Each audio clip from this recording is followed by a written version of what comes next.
Ow.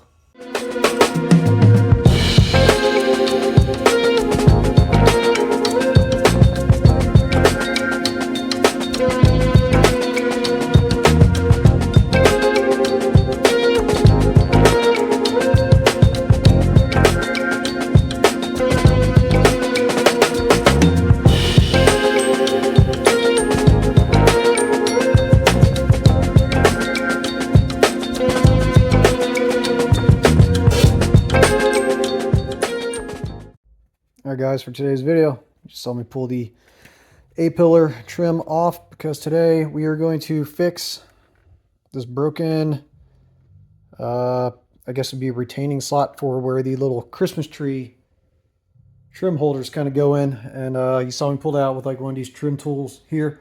If you don't have yourself a trim removal kit like this, you should get one. They make life so much easier to get stuff out. I used to spend years using like side cutters and screwdrivers to try and do this shit. But these, get one of these, makes it so much easier. So yeah, this one is broken. When you pull these things out, you're supposed to, undo the top, and then in theory, you're supposed to be able to slide the trim piece back and forth a little bit enough to kind of get the Christmas tree out of there, but it doesn't really work that way. Because if you look down this way, right, you would think in reality that should be facing downward. So as you pull it like this way, it's a slide off, but it doesn't. So what happens is the stuff gets brittle and old, and it eventually ends up cracking like this. As you see, I also need to replace the little weather stripping shit here. And I noticed as taking this out, that it's also kind of cracked right up here, and then it's missing a chunk there. Can't do much about that chunk today, but at least we can try and we'll get this crack here straightened out. But for doing this, for doing the fix, especially down there, I just got an old piece of plastic we're going to use. I'm going to MacGyver this up, cut this out, redo it, put it on top there, and replace that piece. And I'm going to use some JB Weld this time, and not the clear epoxy, because I just want to use JB Weld. And of course, like JB Weld always does, if you don't use the hardener soon enough, it just rips apart. You can't get the cap off, so you just have to rip open the little body to it, and it just gets everywhere, and then it's pretty much useless at that given time. But yeah, so what I'm going to do now is I'm just going to go about marking this up, cutting it out, JB welding it together, and then letting it cure, and then I'm going to let it cure overnight, and I'm not even going to bother trying to reinstall it until like tomorrow. But all right, let's get out of this.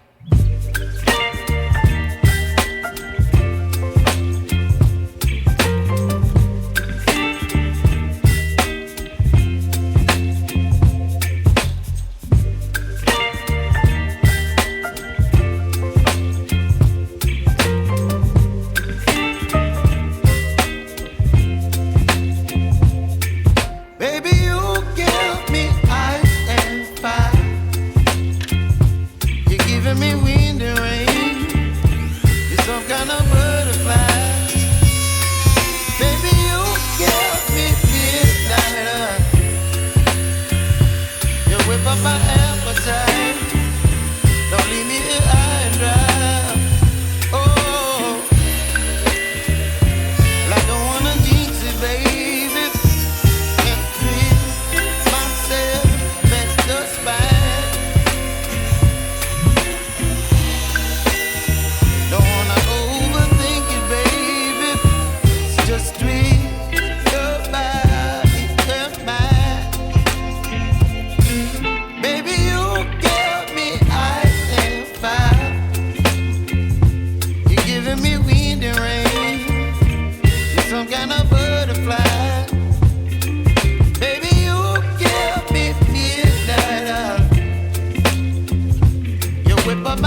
Okay.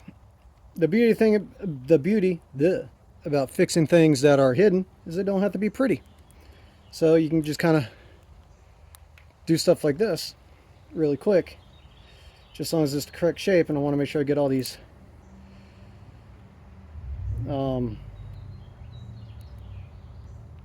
burrs and stuff off here.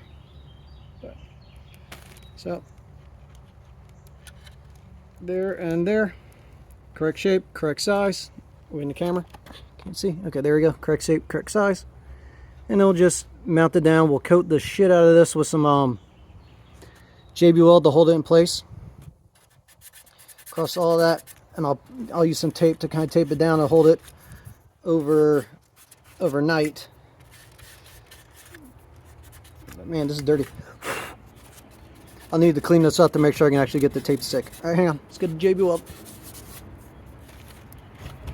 Of course, you let someone borrow your tape, your painter's tape, and it never ever makes it back where it needs to go. Every single time. Stop letting people use my shit. It never comes back. Okay, hang on.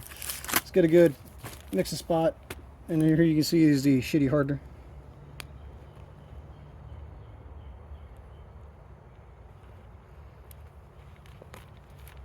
That's junk. And JB Weld's supposed to be like a 1-to-1. The hardener to the steel stuff it's called. So I'm just trying to estimate that. More hardener means it'll dry faster. Too much, not enough hardener, it doesn't really cure all the way. It just kind of congeals to this kind of funky, still semi-squishy stuff. So I have to check what this looks like.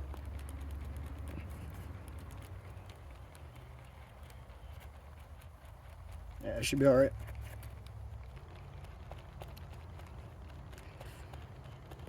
A little, what is it? Canary blue and some whatever white to make some happy little clouds and shit like that. Did you guys ever watch Bob Ross? I did. Front of the bridge. And take some brown, some Van Dyke brown, some umber, and white. Make this look like old wood. Love it. Joy painting, even though he did have his little ridiculous cocaine pinky nail. And now that you know about it, you'll never be able to unsee it. Okay, so just gonna smother this on here nice and liberally. Should be able to see.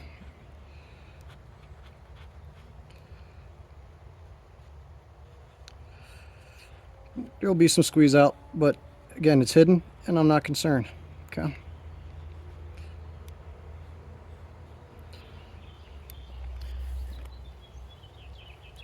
We'll just push that down here.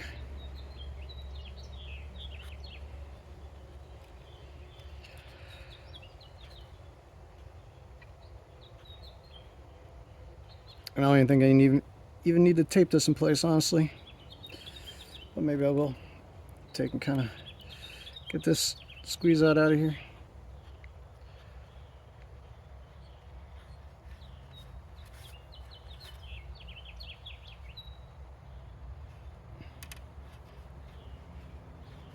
Yeah, it's still moving slightly. So I guess I'll just tape it in place.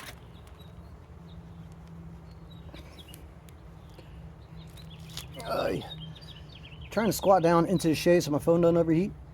It's gonna be that time of year. I need to upgrade to a real camera. What if you guys do YouTube? What is the camera that you guys use? Because I've just been using my phone here, my Google Pixel. It's been working fine, but maybe I want to get like prettier things. So what camera do you guys use? I think a lot of people use some form of Sony something or another. Not exactly sure what type of Sony is, but I think a lot of people would say they use a Sony or something. All right, let's tape this in place actually.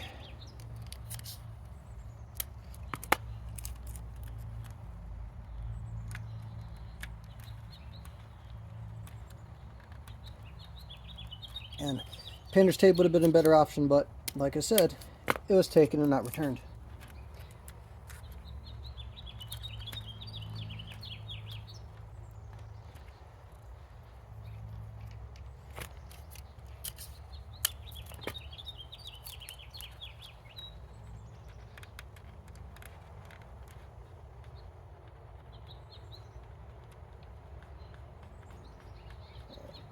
And the cool thing about this tape is if it, say the tape gets stuck to the epoxy and you can't really pull it off, you can just cut right through the tape and just leave it on top of there. And it doesn't much matter, but painter's tape is always a better option if you can use painter's tape. Low adhesion tape, I should say. It's not necessarily painter's tape, but it's just low adhesion. They probably make low adhesion other tapes, but I'm not sure. Okay, let's go around to this side here. So now this one, the crack is right here, so I'm just kind of I'm gonna tape up this outside edge. Wait, are we seeing? Yeah, it crack's right there. I'm gonna tape up this outside edge real quick.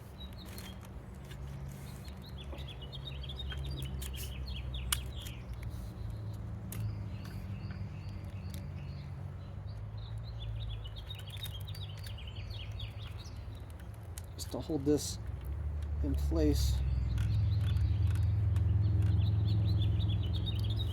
Nice and tight.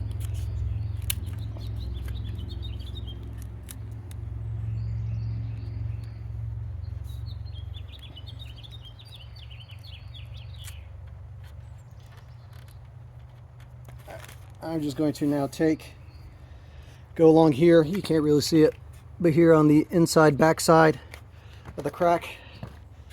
Been on the wrong side of this damn camera the whole time. I'm gonna go here on the back side. I'm just gonna stuff it in there along that crack, if I can see it.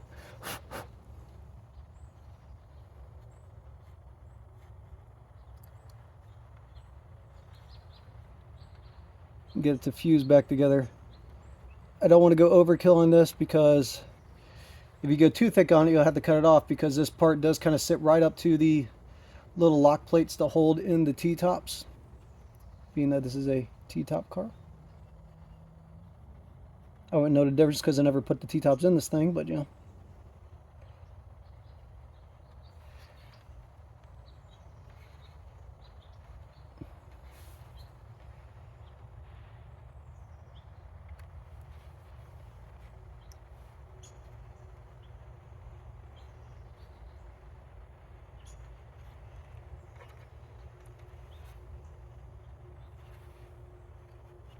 I'm assuming you can see what I'm doing. Honestly, I don't know.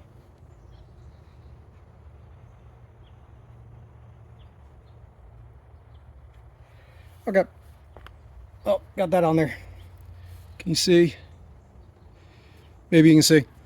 So yeah, that's it. So now I'm just going to allow this stuff to cure overnight.